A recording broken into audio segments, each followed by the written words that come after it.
am. I'm loyal. Like, if you're honest with me, it doesn't matter. I will love you. I will stand up for you till the end. She obviously didn't include her own father in that loyalty. Recently, a new video surfaced showing Brooke Hogan at a party with two of the Hulk's greatest adversaries, Brock Lesnar and The Undertaker. People are speaking now. Some claim it's the reason she was removed from the will.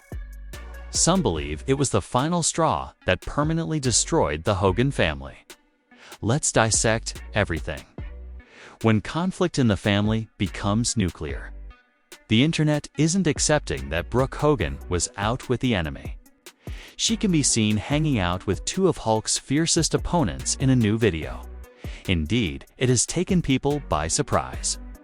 Brooke wasn't your average youngster who liked wrestling. She was the kid that wrestled. Because of Hogan Knows Best, her entire childhood was captured on video, including her upbringing as the daughter of the man who essentially defined wrestling glory. It's crazy to watch her now with the same guys that argued with her father. However, that flawless image was concealing some very sinister secrets. In the background, the Hogan empire was in disarray. Eventually, what appeared to be a fairy tale. Family on television turned into one of the most shocking scandals in the history of entertainment. The infamous 2006 sex tape, which was leaked years later in 2012 and resulted in a $31 million legal victory against Gawker, brought everything to a head. And that was only the start of the mayhem, despite popular belief. When transcripts from that sex tape showed something that would leave you speechless, the true nuclear bomb exploded in 2015. The man who made his entire career out of being America's hero. Hulk Hogan was caught on tape making racist remarks about his own daughter in particular. And I'm not referring to a few inconsiderate, harmless remarks. We are discussing full-fledged, relationship-destroying, career-ending racist outbursts. According to the transcripts, Hogan mentioned that Brooke was seeing a black man. Give it some time to sink in. This father was actually using racist epithets that would make your 1950s grandparents wince when talking about his own daughter's romantic life. Wait a minute though, because he also acknowledged that I am a racist to a point. The immediate consequences were severe and quick. We withdrew him from their Hall of Fame as if he had never been there and sacked him before you could say, "What are you going to do, brother?" This is when Brooke's narrative turns extremely complicated and painful. She first defended her father, and we have video of her discussing this improbable scenario rather than immediately blaming him, as practically any sensible person would do. It's hard, and everybody was like, oh, Brooke stands by her dad and this and that, and it's like, first of all, that's who I am. I'm loyal. Like, if you're honest with me, it doesn't matter. I will love you. I will stand up for you till the end. Can you picture yourself in such a situation? Since your father is still your father, you are still attempting to shield him from the racist remarks about your love choices that are captured on film. However, the harm was already done and extended much beyond simple public humiliation. According to reports, the controversy destroyed Brooks' relationship with a black producer, putting an end to her musical career. Push, it is impossible to exaggerate the psychological effects of this circumstance. Imagine navigating your early 20s, discovering who you are, establishing your own profession, and preserving relationships while your father's bigoted remarks about your romantic life are broadcast on all entertainment news channels worldwide. Hear her attempt to make sense of this impossibility. Love that quote that says, like, don't judge somebody on the decisions that they made when you don't know the options they had to choose from, or that you don't know the mind space or the marriage or the job or whatever they were in. It's hard to say, oh my God, I can't believe they did that. I would never do that. It's like, you don't know if you are under a certain amount of stress or if there's certain temptations or things like. But hold on, because this narrative somehow manages to grow even more unsettling. We must discuss some of Hulk's actions that, to be honest, caused a great deal of unease long before the racist issue surfaced. During their sunbathing session in 2013, Hogan shared pictures of Brooke's legs on social media, describing them as flawless. caught him putting sunscreen on her buttocks.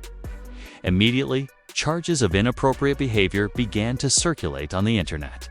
And can you really blame them? Nor was this an isolated incident on social media. The behavior pattern pointed to a far more worrisome aspect of the dynamics of the family behind closed doors. This, together with everything else we know about Hulk's actions, begins to form a picture of a man who struggled with setting boundaries with his own family. Let us now jump ahead to the more terrible part of this tragedy. Although Brooke originally stood up for her father during the 2015 affair, over the ensuing years, her relationship with both of her parents started to seriously erode.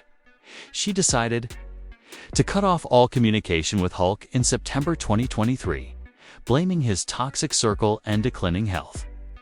In an incident that can only be characterized as a nuclear family breakdown, Brooke accused both of her parents of verbally, mentally, and physically abusing her since she was a young child. The accusations we are discussing are far more serious than ordinary family turmoil. Someone who has spent years publicly defending her parents, now accusing them of grave abuse. To be honest, the magnitude of this familial disintegration is astounding. Brooke skipped his 2023 wedding to Sky Daily, and Hulk never met his grandkids. Can you imagine the extent of the hurt and betrayal that would cause someone to deliberately keep their children away from their grandparents in addition to cutting off their parents? When Brooke asked to be taken out of Hulk's will before his passing and ended up getting nothing from his inheritance, the scenario took on even more tragic proportions. Take a moment to consider that. Instead of continuing to have any relationship with her father, she simply chose to leave behind what was likely a sizable fortune. From a wider societal standpoint, Brooke's account illustrates how even the Hulk appeared to acknowledge the extent of the harm he had inflicted. Yeah, and if anybody should have disowned me, it should have been her. You know, she should have been the one. She should have been the one to throw me out like the trash, but instead she showed me more love than anybody. Brooke's response to Hulk's death on July 24, 2025, was restrained but impactful, thanking him for revealing the true him behind his public persona.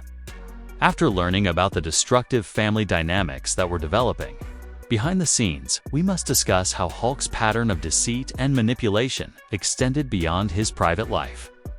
Additionally, his professional relationships were being completely destroyed by this behavior. His infamous feud with The Undertaker is the only instance where this is more apparent. A long-simmering resentment that exemplifies how Hulk's self-centeredness impacted everyone in his vicinity. The legendary resentment of The Undertaker. When The Undertaker was just 26 years old and stood for everything that wrestling might become in 1991, the groundwork for this drama was established. Athletic, enigmatic, and truly captivating in a manner that went beyond standard sports entertainment. The established monarch, Hulk Hogan, had formed his empire through a very particular combination of crowd control and nationalistic heroism. Although the generational conflict was unavoidable, what transpired next would permanently alter their relationship. These two forces came together in what should have been a passing of the torch event at Survivor Series. 1991. The Undertaker won his first WF championship by using a tombstone piledriver to defeat Hogan. And for a little while, it appeared that the wrestling industry was developing just how it ought to. Then, however, Hulk's actual nature became apparent in the most deceptive manner imaginable.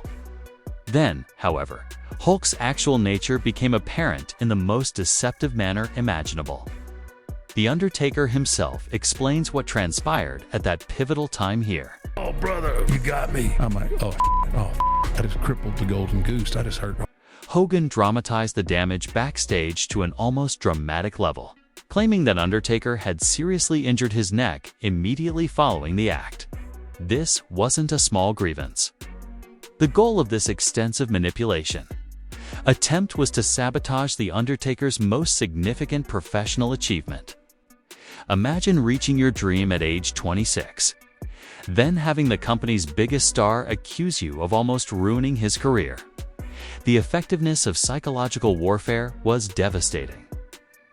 The Undertaker has spoken of being heartbroken and feeling guilty, and he honestly fears losing his profession.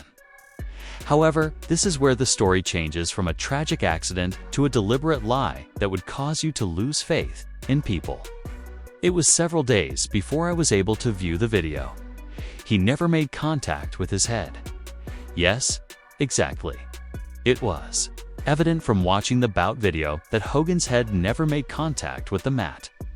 With the ideal safety precautions in place, the tombstone piledriver had been performed perfectly. To control the issue and defend his own position, Hulk Hogan had made up the whole injury tale. The initial effects were disastrous. The Undertaker dropped the title to Hogan in Texas on Tuesday, just 6 days after taking first place. The Undertaker's first major title reign lasted less than 6 days, more than a week, because Hogan made up an ailment to obtain his belt back right away.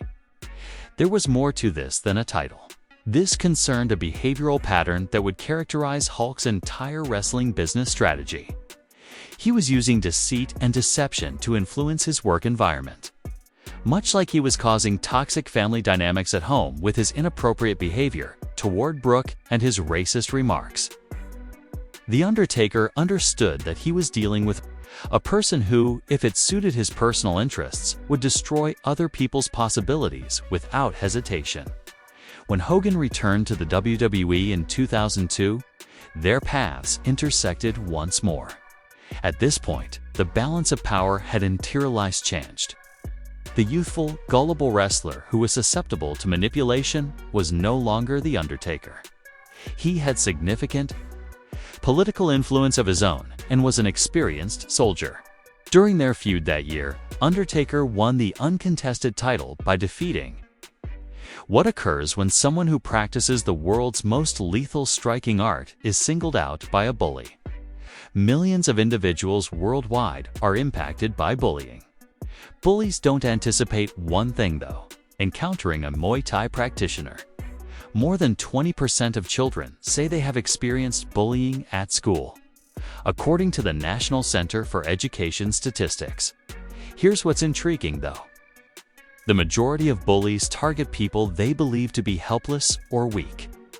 They seldom ever anticipate that their victim, who has been trained in Thailand's traditional martial art, will unleash 8 limbs of destruction. In fact, when faced with skilled martial artists, bullies constantly back down, according to documented incidents. Because intimidation only affects people who are unable to defend themselves.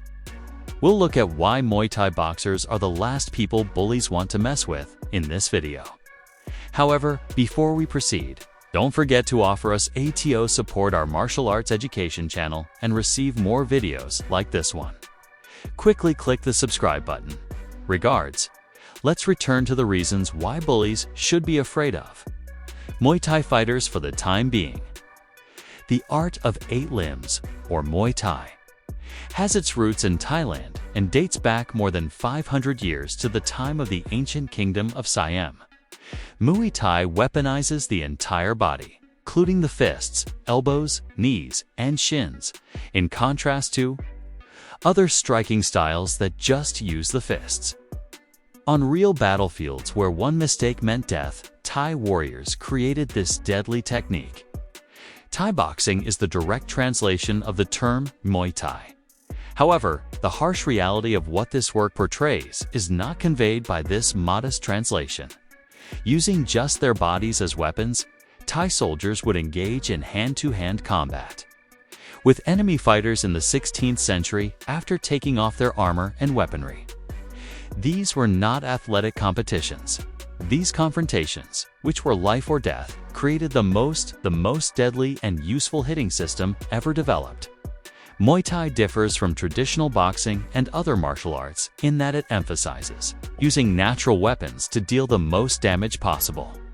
A boxer trains 2 limbs, while a Muay Thai fighter learns 8 different weapons, each of which can swiftly finish a fight.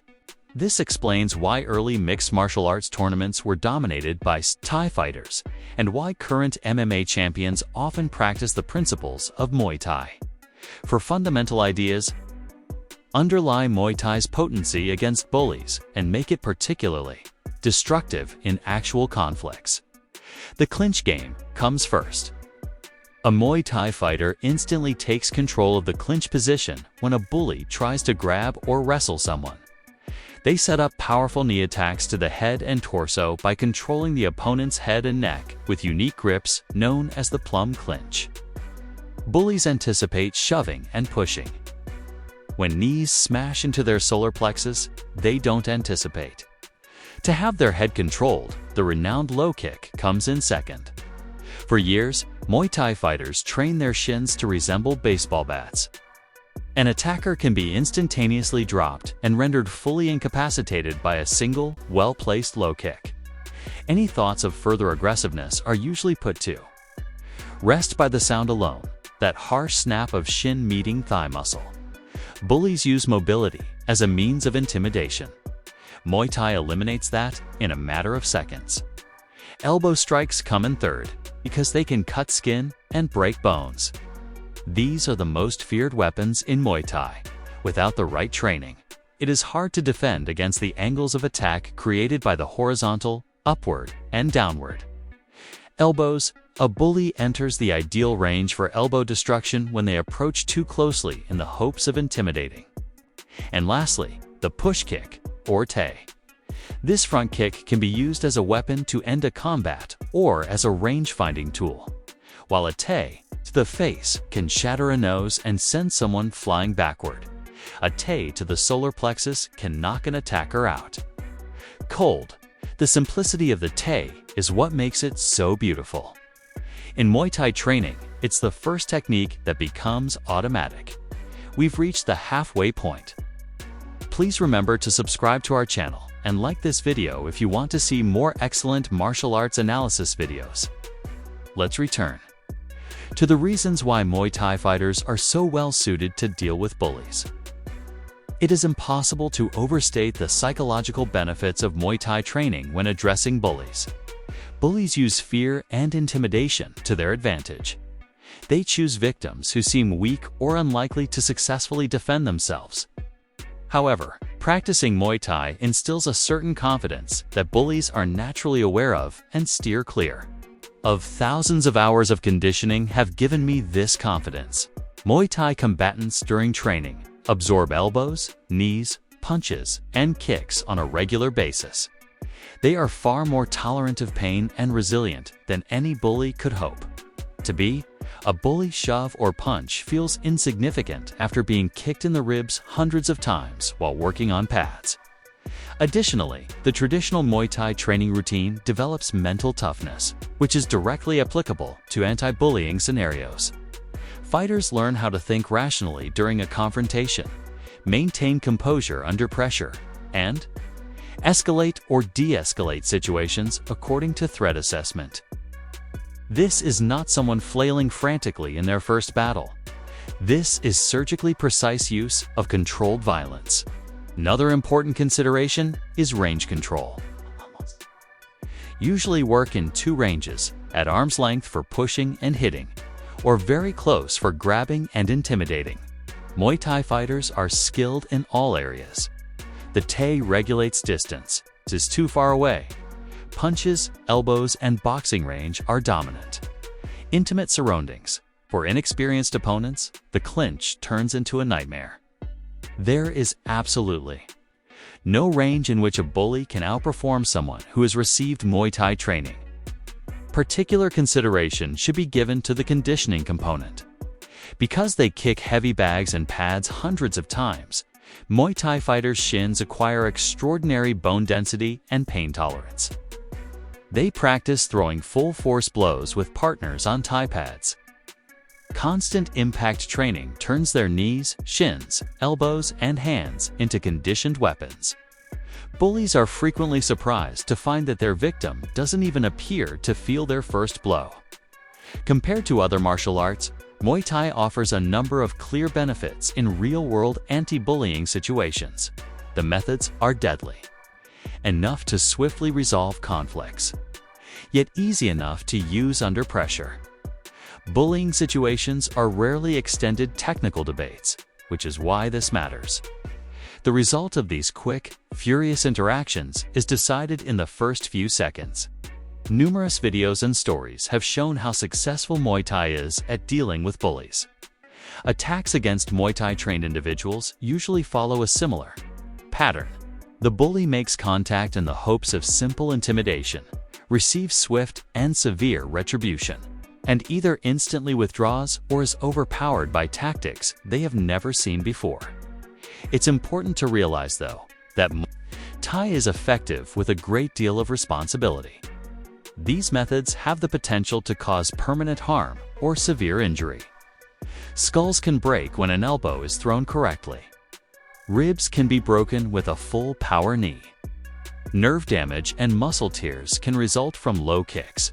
Because of this, proper white training always stresses de-escalation and restraint wherever feasible. Equally significant are the legal considerations. With a white, tactics in self-defense scenarios necessitate knowledge of local laws and commensurate response. In some jurisdictions, what is deemed to be justified self-defense may be charged as assault. Stopping the threat and making a safe escape should always come first, not showing off fighting prowess or seeking retribution. That being said, Muay Thai offers alternatives that other martial arts do not when it comes to actual self-defense. Practitioners have several options for safely and successfully ending a confrontation, since they can use tests to manage distance, low kicks to incapacitate assailants, and the clinch to subdue aggressive opponents. How effective do you believe Muay Thai is in dealing with bullies? Do you believe that these age-old Thai fighting methods would be effective in contemporary bullying scenarios? According to the research, bullies tend to shun persons who exhibit the quiet confidence that comes from significant martial arts training. Muay's blend of physical prowess, mental fortitude, and devastating tactics bullies naturally avoid people who have been conditioned. Because the arts emphasize tried-and-true methods, practitioners gain actual combat skills rather than just theoretical understanding. Potential attackers typically notice when someone has spent years honing their skills to harm people effectively and seek out easier prey. However, keep in mind that the finest fight is the one you don't have to have. Training in Muay Thai increases self-confidence, which frequently keeps bullying situations from turning violent in the first place. Hurting people is not the aim. The goal is to cultivate the abilities and attitude that make you someone bullies are reluctant to challenge. Share your thoughts regarding bullying and martial arts in the comments section below. Have you witnessed the application of Muay Thai methods for self-defense? We appreciate your time, and please subscribe for additional examinations of martial arts. Till next time, see you. Respect for one another between two real tough dudes. Lesnar, meanwhile, has been frank about the reasons why wrestlers dislike Hogan. He has openly defended Hogan's betrayal of unionization attempts, refusal to lose cleanly, and backroom politics. In contrast, wrestling has a history of promoting up-and-coming talent. It's more than just criticism when Brock Lesnar criticizes you for failing to support up-and-coming wrestlers. That is a valid character assassination from a person whose viewpoint is truly significant. It's the ideal contrast. Because of The Undertaker's decades of consistent behavior, assistance to newer wrestlers, and upholding his ethics even when it wasn't expedient, Lesnar appreciates The Undertaker. He doesn't appreciate Hogan at all because he stands forth old-fashioned. Wrestling mindset of defending your position at the expense of others is flawed in every way. Lesnar's ongoing exposure of Hogan's propensity for lying and exaggeration is what makes this even more amazing.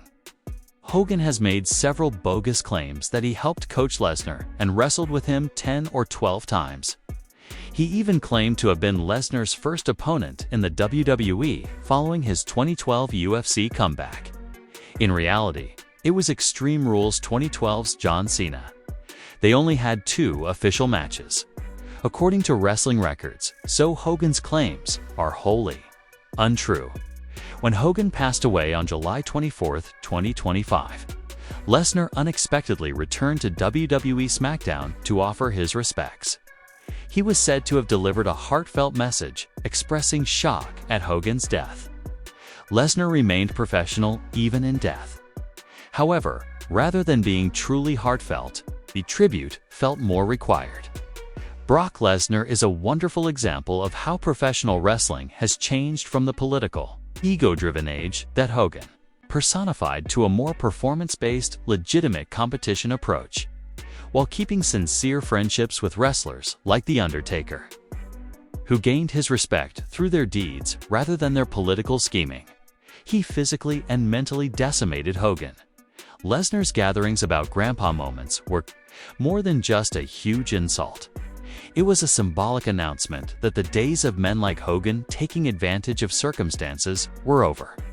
Legitimate sportsmen like Lesnar were leading a new generation of wrestlers who would be successful not because of their backroom politics, but because of their true skills.